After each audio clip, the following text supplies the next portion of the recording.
میگن هر شکستی مقدمه یه پیروزیه. منم تو کارهایی که کردم چند نمونه دارم که به نظر خودم اونجوری که تو ذهنم و فکرم بود نشد. اولیش و بدترینش اینه که امروز میخوام اینو بازسازی کنم براتون. بعدیش هم این گردنبنده که با چشم ببر و عقیق شجر ساختمش، اینم بد نیست ولی اونجوری که دلم میخواست خوب نشد.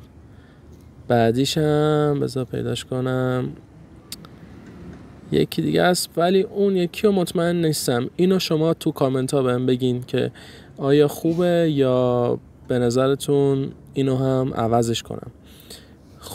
خب بریم دست به کار شیم ببینیم که میتونیم این پروژه ناموفق رو با یه پروژه موفق تبدیل کنیم یا نه. جعبه ابزارمون رو بیاریم، ابزار لازم رو برداریم.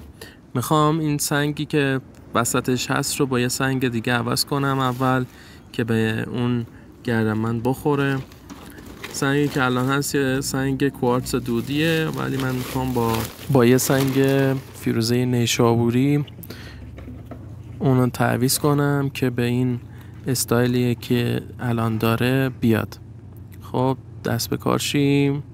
اول از کندن این نوارای برنجی بیخاصیت که خریدم و بهتون پیشنهاد میکنم اصلا از این نوارا نخرین، چون هر کاری کردم که به یه دردی بخوره به هیچ دردی نخورد.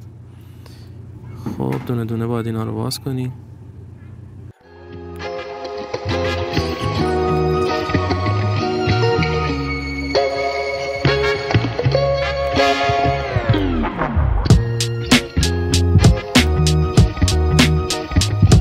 بعدش به نظرم باید این سیمای مسی هم که اینجا میبینین توی حالت هلالی مارپیچی شده، اینا رو باید باز کنم. به نظر من که بهش نمیاد.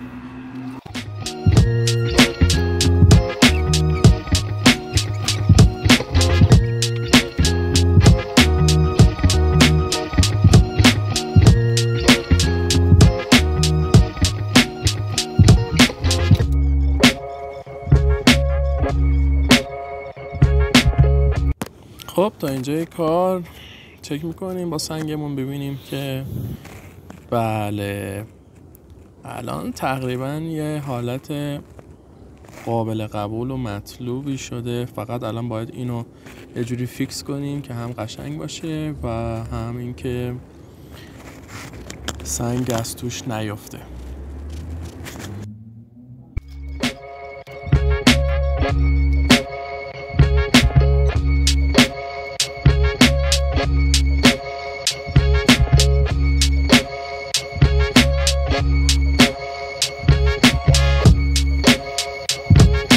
خب اینم از نتیجه کار که با هم میبینیم. اگه دوست داشتین یه قلب قرمز برام بذارین. من بهیاد هستم و تو یادساز کاری میکنم که به یاد موندنی بشین. مرسی که تا اینجای ویدیو با من همراه بودین. اگه براتون مفید بود این قلب قرمزش کن. مرسی.